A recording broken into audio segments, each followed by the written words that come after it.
हूं, सुनिएगा। ये किसने कह दिया तुमसे कि बस पंक्चर बनाते हैं।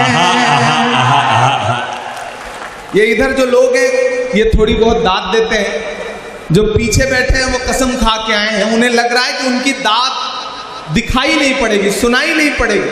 मैं आपको यकीन दिलाता हूं, आप दुआएं दे करके बताएं, मैं इंशाल्लाह आपकी धड़कनें सुन के बताऊंगा। यहां से वहां तक थोड़ी देर बिल्कुल मेरे रंग में रंग जाइए। ये किसने कह दिया तुमसे कि बस पंचर बनाते हैं। पहुंचाइएगा दिल्ली तक अगला मिसरा। ये किसने कह दिया तुमसे कि बस पंचर बनाते हैं। वतन पर हंस के जो कट जाएं ऐसे सर बनाते हैं। वतन पर हंस के जो कट जाएं ऐसे सर बनाते हैं। ये किसने कह दिया तुमसे कि बस पंचर बनाते हैं। हमारा शायर साथी तबरेज हाशमी भी बैठा है, मैं शेर पढ़ता हूँ, उसने आपको बड़े मोहब्बत के शेर सुनाए होंगे। मैं ये शेर सुनाता हूँ कि गजल में हम भी कर सकते हैं हुस्नो इश्क की बातें। गजल में हम भी कर गजल में हम भी कर सकते हैं हुस्नो इश्क की बातें। गजल में हम भी कर सकते हैं हुस्नो इश्क की बातें, मगर हालात हमको मोम से पत्थर बनाते हैं। मगर हालात हमको मोम से पत्थर बनाते हैं।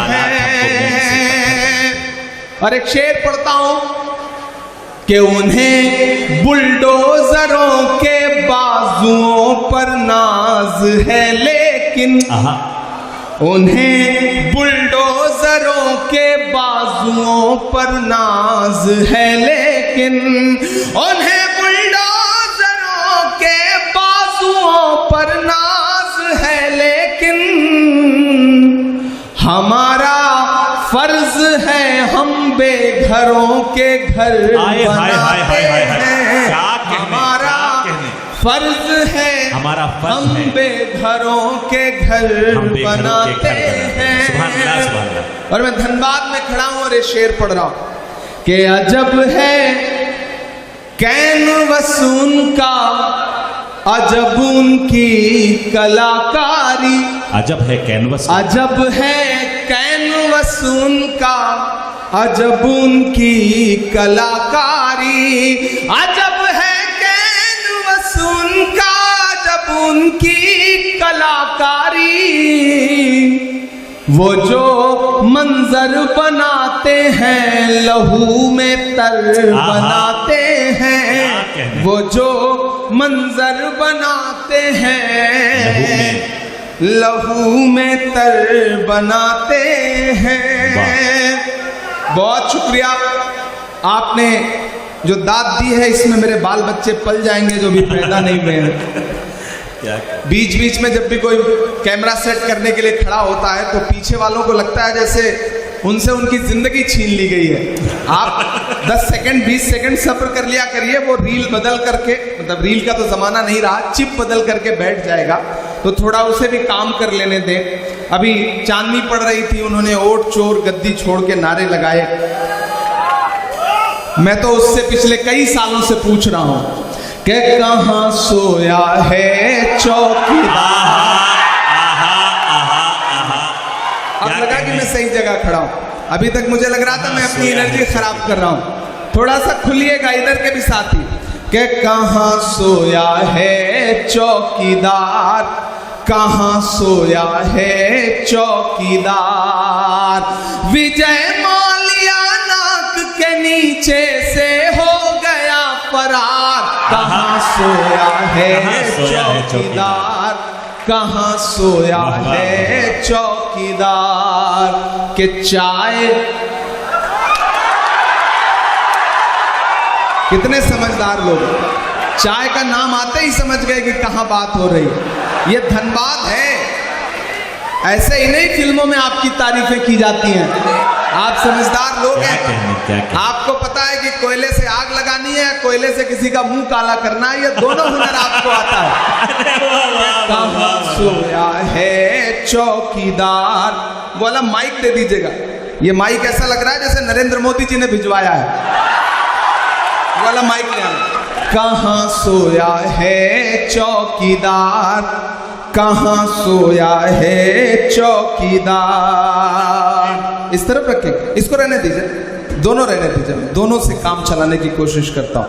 कि कहां सोया है चौकीदार, कहां सोया है चौकीदार।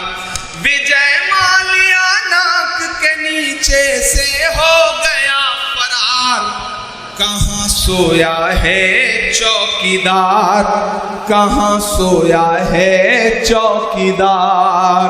कि चाय, धनबाद वालों, शायरी सुनाऊं न सुनाऊं, लेकिन एक बात आपको समझाने के लिए कह रहा हूं कि किसी भी ढाबे पर खाना खाने जाओ, चाय पीने जाओ, अगर वहां कोई बच्चा चाय लेके आए तो सबसे पहले चाय वाय छोड़ करके उस बच्चे को अपने साथ लेके जाओ, किसी अच्छे स्कूल में दाखिला कराओ, ताकि वो आगे चल करके मुल्क का मुस्तकबिल ना खराब कर सके। कहां सोया चौकीदार, कहां सोया है चौकीदार। विजय माल्या नाक के नीचे से हो गया फरार, कहां सोया है चौकीदार, कहां सोया है चौकीदार। कि चाय बेचने वाला पूरा भारत बेच रहा है। क्या कहें, बेच रहा है कि नहीं बेच रहा है? कि चाय बेचने वाला पूरा भारत बेच रहा है। इसी काम में हासिल उसे महारत बेच रहा है। कि रेल बिक गई, तेल बिक गया, बिका हवाई अड्डा। अब तक जिन्होंने हाथ नहीं खोला ना, उनको भी कसम देता हूं मैं, अगली लाइन पे एक नाम आएगा, अगर उस नाम को समझ पाइएगा तो आपकी तालियों का शोर दिल्ली तक जाना चाहिए। कि रेल बिक गई, तेल बिक गया, बिका हवाई अड्डा। सब कुछ बिकता देख के खुश हैं अपने जेपी नड्डा। कि जनता महंगाई की मारी, जनता महंगाई की मारी करती हाहाकार। कहां सोया है चौकीदार, कहां सोया है चौकीदार।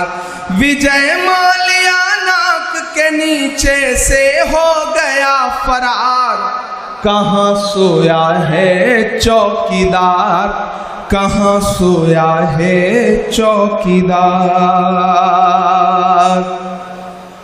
दोस्तों, अगर आपके रास्ते में कोई गड्ढा खोदे ना तो डरने की जरूरत नहीं है। यही वो लोग हैं जो आपको छलांग लगाना भी सिखाते हैं। आहा, आहा। इसलिए धनबाद वालों, खरखरी वालों, जिसे पूरी दुनिया फलस्तीन कहती है, आप हैं सुनने के मूड में मैं सुनाऊं? हमारी आंखों के सामने हर दिन ऐसे ऐसे मंजर हैं कि जब खाने की लाइनों में लगे हैं लोग, खाना लेने की लाइनों में लगे हैं लोग, और अंधाधुंध गोलियां बरस रही हैं और लोग खाने का प्लेट लेकर के वहीं गिर रहे हैं और मर जा रहे हैं। पूरी दुनिया चुप है। एक बेशर्म चुप्पी ओढ़ रखी है पूरी दुनिया ने। मैं कभी कभी सोचता हूं कि अगर मैं फलस्तीन के दर्द को महसूस करूं तो क्या बोलूंगा। मैं एक नज्म सुनाता हूं आपको। आप तसव्वुर करें कि माइक पर इमरान प्रतापगढ़ी नहीं खड़ा है, बल्कि फलस्तीन खड़ा है, फलस्तीन बोल रहा है। मुझे एक बार ताली बजा के एक एक शख्स माहौल दे के मैं वो नज्म सुना सकता हूं। क्या कहने, इरशाद। माइक थोड़ा सा सही। ये मेरी कौम के रहनुमा भी सुने, ये मेरी कौम के रहनुमा भी सुने, मेरी उजड़ी हुई दास्तां भी सुने, मेरी उजड़ी हुई दास्तां भी सुने, जो मुझे मुल्क तक मानते ही नहीं, जो मुझे मुल्क तक मानते ही नहीं, सारी दुनिया के वो हुक्मरां भी सुने, सिर्फ लाशें ही लाशें मेरी गोद में, सिर्फ लाशें ही लाशें मेरी गोद में, कोई पूछे मैं क्यों इतना गमगीन हूँ, मैं फलस्तीन हूँ, मैं फलस्तीन हूँ, मैं फलस्तीन हूँ, मैं फलस्तीन हूँ। के आए थे एक दिन मेरे घर आए थे, दुश्मनों को भी तन्हा नजर आए थे, ऊंट पर अपना खादिम बिठाए हुए, ऊंट पर अपना खादिम बिठाए हुए, मेरी इस सरजमी पर उमर आए थे, मेरी इस सरजमी पर उमर आए थे, जिसकी परवाज है आसमानों तलक, जिसकी परवाज है आसमानों तलक, जख्मी जख्मी मैं वो एक शाहीन हूँ, मैं फलस्तीन हूँ, मैं फलस्तीन हूँ, मैं फलस्तीन हूँ, मैं फलस्तीन हूँ। और अब वही मुल्क बतौर दुआ के क्या कह रहा है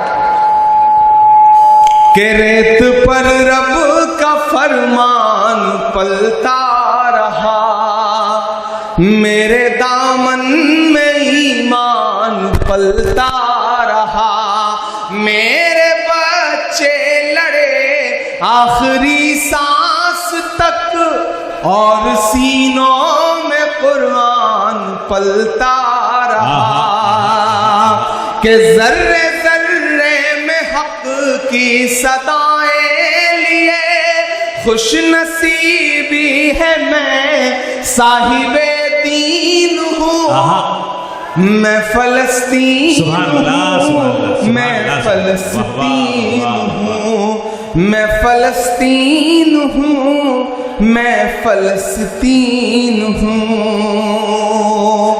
बहुत शुक्रिया। और जाते जाते आखिर में एक नज़्म आपको सुना करके आपसे विदा लूंगा। नया पाने की चाहत में पुराना छूट जाता है, तुझे अपनाऊं तो मुझसे जमाना रूठ जाता है, मोहब्बत पढ़ने लिखने में बहुत आसान है लेकिन मोहब्बत को निभाने में पसीना छूट जाता है। कहने वाह वाह वाह। मुझे पता है कि रात के तकरीबन 2 बज रहे हैं, आप थक गए हैं, मैं भी थक गया हूँ, बहुत लंबा सा सफर तय करके आया हूँ। माइक भी बहुत खूबसूरत है। बिहार की यात्रा में हम सारे लोग चल रहे थे, राहुल गांधी जी के साथ वोटर अधिकार यात्रा कर रहे थे, और मैंने वहां कहा था कि झूठ दिन में 5 बार कपड़े बदल कर भी घबराया हुआ है, झूठ दिन में 5 बार कपड़े बदल कर भी घबराया हुआ है, और एक हमारा सच है जो ये सिर्फ एक टी शर्ट में छाया हुआ है, जो सिर्फ एक टी शर्ट में छाया हुआ है, मैं वहां से निकल करके आया हूं। मैं एक नज्म आखिर में आपको सुना करके आपको विदा लेता हूं। एक नज्म जो इन दिनों पूरी दुनिया में पढ़ रहा हूं, जिसका उन्वान है लाल किला। आप एक बार सारे लोग इकट्ठा होकर के मुझे ताली बजा करके माहौल